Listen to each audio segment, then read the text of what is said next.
Hi అండి. ఈరోజు video వచ్చేసి గుత్తి కాకరకాయ వేపుని చూపించబోతున్నాను. నేను ఒక అర కేజీ వరకు కాకరకాయల్ని తీసుకున్నాను. వీటిని ఇలా చెక్కు తీసుకుంటున్నానండి. చక్కగా అన్నిటిని ఇలా చెక్కు తీసేసుకొని ఎడ్జెస్ని ఇలా కట్ చేసుకుంటున్నాను.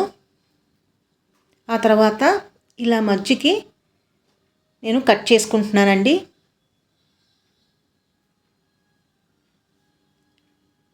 ఆ లోపల ఉన్నదంతా నేను తీసివేస్తున్నాను.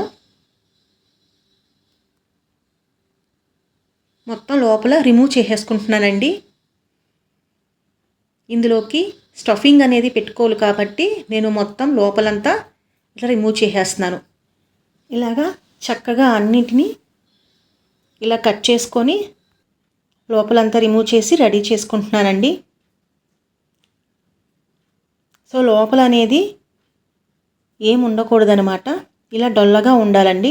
మీకు ఒకసారి చూపిస్తున్నాను చూడండి. ఇలా అన్నిటినీ నేను రెడీ చేసేసుకున్నాను. ఆ తర్వాత నేను ఒక 2 కప్పులు మజ్జిగ తీసుకున్నానండి. ఈ మజ్జిగలో కాకరకాయలన్నీ వేసుకుంటున్నాను. ఆ తర్వాత స్టవ్ ఆన్ చేసుకొని ఒక 10 మినిట్స్ వరకు నేను బాయిల్ చేసుకుంటున్నానండి. 10 మినిట్స్ తర్వాత వీటిని అన్నిటినీ ఇలా తీసివేస్తున్నాను.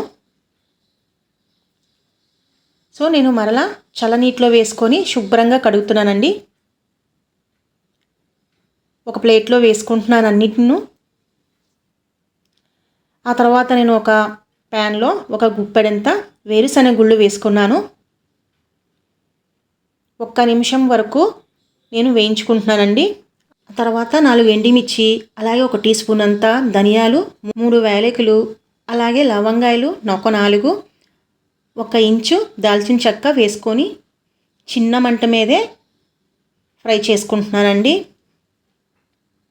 ఒక 3 మినిట్స్ వరకు ఫ్రై చేసుకుంటే సరిపోతుంది. ఇవి బాగా రోస్ట్ అయిపోయినాయి కదా. చివరిగా నేను 1 టీ స్పూన్ అంతా ఎండు కొబ్బరిని వేసుకుంటున్నాను. డ్రై కోకోనట్ పౌడర్ అండి. ఇది కూడా 1 నిమిషం వరకు ఫ్రై చేసుకుంటున్నాను. ఆ తర్వాత నేను స్టవ్ ఆఫ్ చేసుకుంటున్నానండి. ఎందుకంటే ఇది చల్లారాలి కదా. చల్లారిన తర్వాత నేను వీటన్నిటిని ఒక మిక్సీ జార్లో వేసుకుంటున్నాను. వెల్లుల్లి 4 రెమ్మలు, 1 ఇంచు అల్లము, 1 ఉల్లిపాయ వేసుకొని ఇలా పేస్ట్ చేసుకున్నానండి. ఈ ముద్దని అంతా నేను ఒక గిన్నెలో వేసుకుంటున్నాను. 1/2 స్పూను పసుపు, 1/2 స్పూను ఉప్పు, అలాగే 1/2 స్పూను పంచదార వేసుకొని కలుపుకుంటున్నానండి. బాగా కలుపుకున్న తర్వాత నేను ఈ కాకరకాయలోకి ఈ ముద్దను కూర్చుకుంటున్నాను. స్టఫింగ్ అనేది లోపల బాగా పేర్చుకుంటున్నానండి.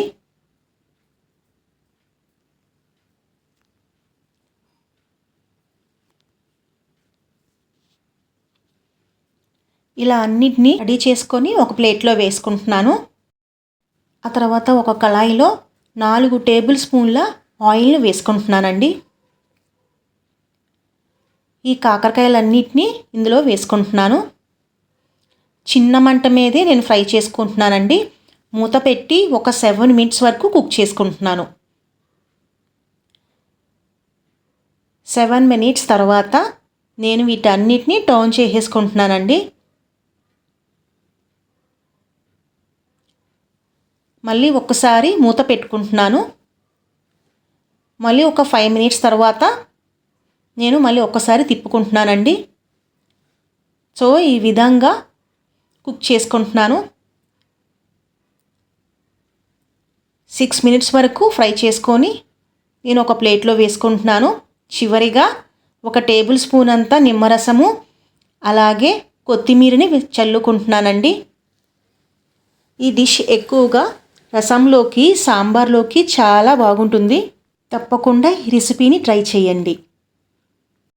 ఇంకా నా ఛానల్ని తప్పకుండా సబ్స్క్రైబ్ చేయండి.